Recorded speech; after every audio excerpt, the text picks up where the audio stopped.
In the mystical land of Urloh, where ancient magic breathes through the soil and the whispers of the past echo through vast, forgotten valleys, a great turmoil had unfolded. The death of the great king of Elcian had shattered the fragile peace, leaving uncertainty in all the land.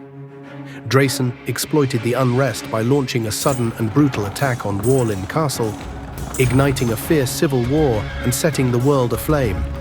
As the kingdoms clashed, the hidden kingdom of Kylam saw its chance.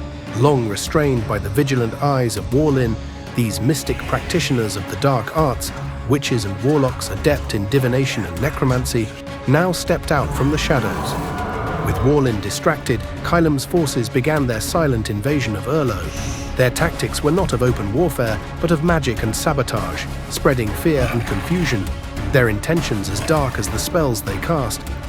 Meanwhile, in Enebur, the oldest of Urloh's kingdoms, a different kind of power was rising. Enebur, long a shadow of its former glory, had become a refuge for the land's most desperate: mercenaries, black market traders, and exiles from the embattled kingdoms. It was here that the Greater Order of Enebur was formed, not from nobility, but from necessity. The Order declared themselves the rulers of Enebur.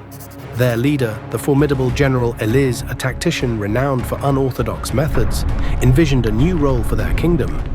Not just to survive the war, but to claim the thrones of Urloh for themselves. As Kylam's forces infiltrated deeper into Urloh, their mystical assaults disrupting the war's balance, Eneburg's newly formed army began its own campaign.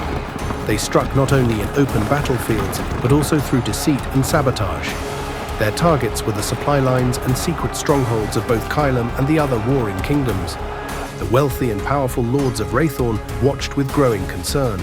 They had hoped to manipulate the young, untested king of Elcian, but the rise of Enebur's order threatened their plans. Raythorn's lords began to gather their resources, preparing to assert their own claim over Urloh. As the sun set over a land scarred by conflict and dark magic, the future of Urloh remained uncertain. The Great War had become a complex game of power and betrayal, with each faction vying for control, and so the fate of Urloh hangs in the balance, a tale of ambition, magic, and survival left unfinished. Want to know how the story ends? Then deal the cards.